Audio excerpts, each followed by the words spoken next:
I'm standing outside the Union Ballroom. I'm standing outside the RZ Coffee House. I'm standing outside the Union Theater. Now doesn't this look refreshing? Text messaging, emails, phone calls, and boy are they page turners. So you think 8-4 is feasible for this team this year? Look at their schedule. They have lost 4 games, all SEC games. The only game they were actually outplayed was the Alabama game. Just how much confidence is that? Just, you know, you went to Florida, you should have beat Florida, you should have beat Georgia, you should have beat Ole Miss. Just where should they be right now? Where should they be right now? Yeah, no, I think that's a great point. I mean, they had an opportunity. First off, I don't know if you have Tony Romo on your team, but he's been doing good the last 3 games, you know, not over 900 yards, 8 touchdowns, no interceptions, but he's played Kansas City, Atlanta, Seattle. So when you have speed all over the field, Cowboys can't do nothing with that. I'm looking for Donovan McNabb to have a huge game against the Cowboys. I don't know if they'll win. Hey, I don't know, but he's going to have a good game. Come on, 3 o'clock in the morning, you can't sleep. It's the only thing on TV. Come on. I'm standing outside the Union Ballroom where inside the Omega Psi Phi fraternity is having its fall 09 probate. Omega Psi Phi fraternity has not had a probate in the last 2 semesters, and it looks like they decided to come out with a blast. For people that don't speak Greek language, a probate is where that student crosses over into the fraternity. It looks as if there will be a party as well as a show. Doors open at 10 o'clock, and the show will kick off at 12:30 a.m. It's $5 for Greeks, $5 for non-Greeks, and a discounted price for Greek members.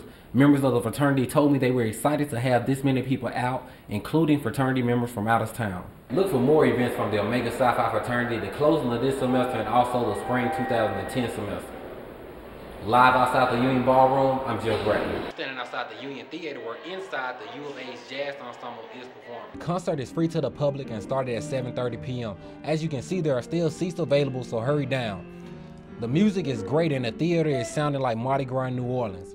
It's a Wednesday night, but on the inside it definitely has a weekend feeling.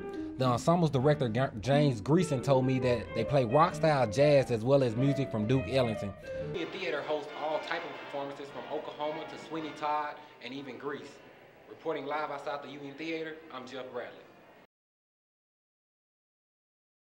Going to your sink getting a fresh glass of water is something that most students never think about. This is Mullins Creek, a friend to the students on the U of A campus, but a stranger to other people around the community. Mullins Creek, which runs from Reed Hall to Lot 56 across the southwest quadrant on the U of A campus, is posing a threat to the Fayetteville water supply due to its pollution. Me personally, I think, it should be addressed by, the city. It should be fixed. Because I mean, who wants to drink, deer piss and rat pellets? Excessive fertilizer and other lawn maintenance agents used on local landscapes drains to the stream, altering its nutrients composition and aquatic wildlife balance. The biggest and most important threat that Mullins Creek poses is to the community's drinking water. I think the majority doesn't know. And in order to care about it, you have to know about it. So I think, the majority of the population at the school, they doesn't know. Like me, for example, I didn't have a clue that it was, polluted. And I'm sitting here drinking tap water, and I may have bacteria in my system that causes me to, run to the bathroom more than one time within an hour. If the pollution at Mullins Creek doesn't subside very quickly, getting a fresh drinkable glass of water could be the same thing as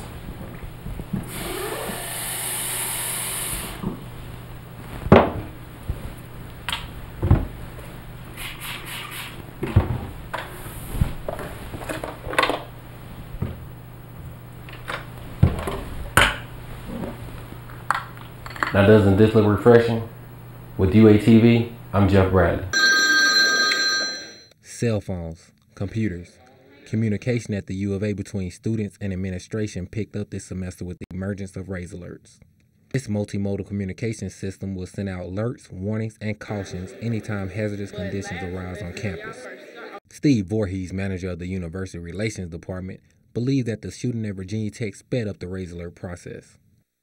Very obvious after the Virginia Tech incident, after that this was a good kind of system to get. Most students feel that Raise Alerts is convenient and quick, as it showed during last year's ice storm.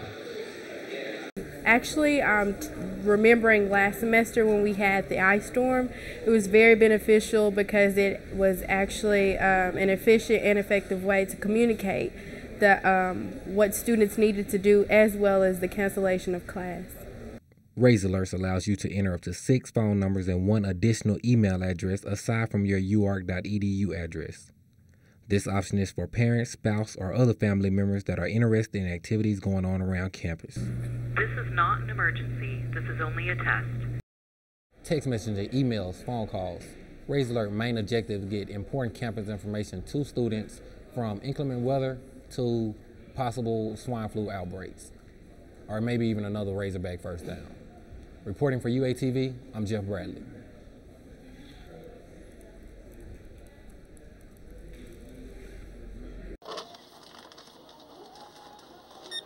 When you hear the word books, you think of selling, buying, and of course reading. But how about banned, caution, or even censored? These are names used to describe books on display during Banned Books Week. If you have never heard of Banned Books Week on the U of A campus, there is a reason for that. This is our first year for it, just because we thought it was a really interesting idea. It was something we hadn't done before. Banned Books Week highlights the benefits of free and open access to information while drawing attention to the harms of censorship by spotlighting actual or attempting banning of books across the U.S. These books range from Harry Potter to The Color Purple, and of course, this fan favorite. And Tango Makes Three.